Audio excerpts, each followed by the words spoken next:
Hey guys, in today's Book to Screen, I'm going to be talking about The Following, which is about a serial killer who is obsessed with Edgar Allan Poe.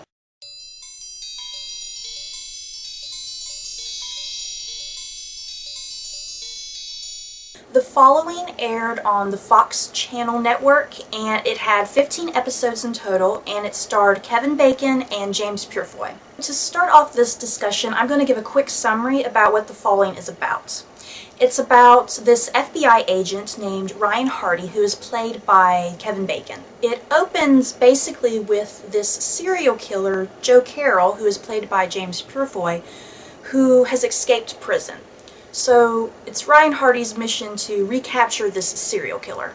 Joe Carroll is put back in prison, but he eventually escapes once again with the help of his followers. Before Joe Carroll was convicted of murder, he was a former English professor, and he taught about the Romantic period, which included Edgar Allan Poe. Edgar Allan Poe is one of Joe Carroll's deep inspirations. In other words, you can kind of say he's obsessed about him. And in turn, he got his followers obsessed with the stories of Edgar Allan Poe. All of the followers share Joe Carroll's love of murder, the insanity of art, as Joe Carroll likes to refer to it. Throughout the series, Joe Carroll's ultimate goal is to, for one thing, escape prison, reclaim his wife and his son, and to ultimately humiliate Ryan Hardy for imprisoning him to begin with. That's the quick overall summary of the show. I'm going to give a quick summary as well of the individual characters of Ryan and Joe. Like I said, Ryan Hardy, as portrayed by Kevin Bacon, is a FBI agent who is on the hunt to recapture and imprison Joe Carroll. Years ago, when Ryan Hardy was on the hunt for Joe Carroll, he ended up getting stabbed in the heart by Joe, and this brought about a sort of character flaw with his character in the series, which is that he has a pacemaker that inhibits him from doing certain things. He's kind of like Iron Man, if you want to think about it that way. But once Ryan has captured Joe and he's in prison, he ends up writing a book about his capture of Joe called The Poetry of a Killer. Ryan is a very withdrawn character. He's on the verge of alcoholism. He feels very responsible about the victims that died that he couldn't save before Joe killed them. So when Joe escapes not once, but twice, Ryan has an even extra pressure on him to capture and reclaim Joe. So another really quick wrap-up about Joe Carroll. Like I said, he was a former English professor who taught about the Romantic period, and one of his greatest obsessions is Edgar Allan Poe. Joe is also an unsuccessful writer. His one book flopped, and despite the big flop of his book, his followers absolutely love the book. Basically, the reason why Joe Carroll is in jail is because he murdered 14 women, and he murdered them rather brutally. And one of his big things that he did was to remove the eyes and overall mutilate the body. Okay, so that's it about the show in general and about Ryan and Joe. So I'm going to move on to some things that I really loved about the show. The Following is seriously one of my favorite shows that aired this year. It has a lot of action, it's very intense, and overall it just moves so great. The plot of the show overall really has nothing to do with Edgar Allan Poe. Edgar Allan Poe mostly just comes into the story because of Joe Carroll and his obsession with the writer and his works. I myself really love Edgar Allan Poe, so of course I was really intrigued with this whole setup of the show. And the fact that the killers were killing kind of in the same manner as Poe's murderers. I really like to think that if Edgar Allan Poe himself was alive today in the modern world, I really like to think that The Following is the type of show that he would write himself. That he would be a TV writer, and this would be his exact style. The show only had 15 episodes in total, but they were very worthwhile 15 episodes. Something happened in every single episode. There was never a dull moment. There was always something shocking or major that happened in every single episode. You never knew what was around the corner.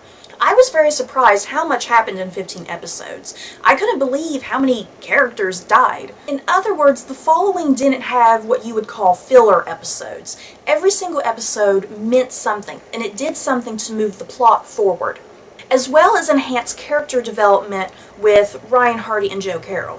One of my favorite things about The Following was all the Poe references. In the very first episode, the raven is a very big thing. The line "nevermore," for instance. The Mask of the Red Death was referenced about 2 or 3 times, like big passages, and I remember sitting and watching the show, and then they would be quoting some of Mask of the Red Death, and I'd be over there whispering some of the lines to myself, and then I'd be like, oh, that's from the Mask of the Red Death. I'm a big nerd, sorry. Annabelle Lee was referenced once. That was really poetical in the overall scheme of the plot. Joe's followers even use the use of these Poe masks that are really creepy when they go out to murder people.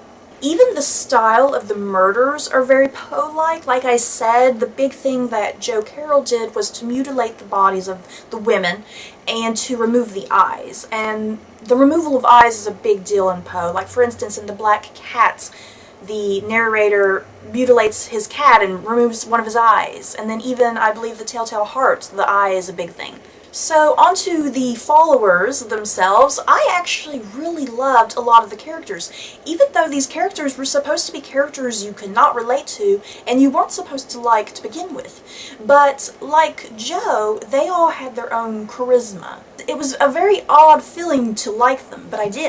And the thing about the followers is that not all of them are murderers. A good majority of them are murderers, and it's really all about their psychological traumas that they faced years ago that made them want to meet with Joe and become one of his followers. Some of my favorite followers were Roderick. He was very interesting. He posed as a sheriff in the real world, and Roderick wasn't even his real name. It was like a pseudonym, I guess.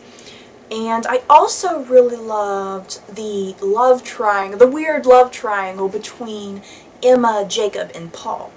Emma loved Jacob, Paul loved Jacob, and then Jacob ended up really liking Paul. It was so complicated, but I loved it.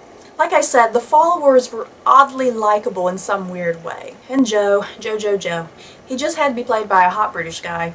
I thought James Purefoy did a fantastic job with the Joe Carroll character. He was so charming and charismatic, and you couldn't help but just be entranced with him on the screen. I was oddly mixed with Joe. It's like I wanted him in jail, but at the same time, I didn't want him in jail. I loved the hunt and the prey. Joe was such a great villain, and the type of villain that I personally enjoy watching. He was the type of villain who I guess he knows he's a villain. He knows he's done wrong, but he doesn't care. He has absolutely no morality. I guess the only redeeming factor, if you could call it that, is the fact how much he loved his wife and son, even though they in turn didn't love him back. Everything he did was for them, and like I said, everything he did he thought was the right thing. And just like James Purefoy, I felt Kevin Bacon did a really fantastic job with the Ryan Hardy character as well. He was probably maybe the most relatable character, I guess you could say. His whole story and ordeal is just very sympathetic, and you can't help but feel for him. So I'm basically kind of done with this discussion, but right now I'm going to move to what I think will happen in Season 2. So this is going to be kind of a spoiler section. If you've not seen the show, I suggest you probably don't listen to the rest of this video. So I'm just going to move on. In the season finale, Joe caught his wife. Ryan managed to find them. There's this big epic showdown, and Joe basically blew up in a fire. Did he really blow up in a fire? I have no idea. They said they found his dental records, but I have no idea if that's for real. And out of all of the followers, Emma was basically the only one who made it out alive. Like I said, I really loved Jacob and Paul, and so they died, and I was absolutely devastated that they died. So Emma was left, and Emma she annoyed me so much.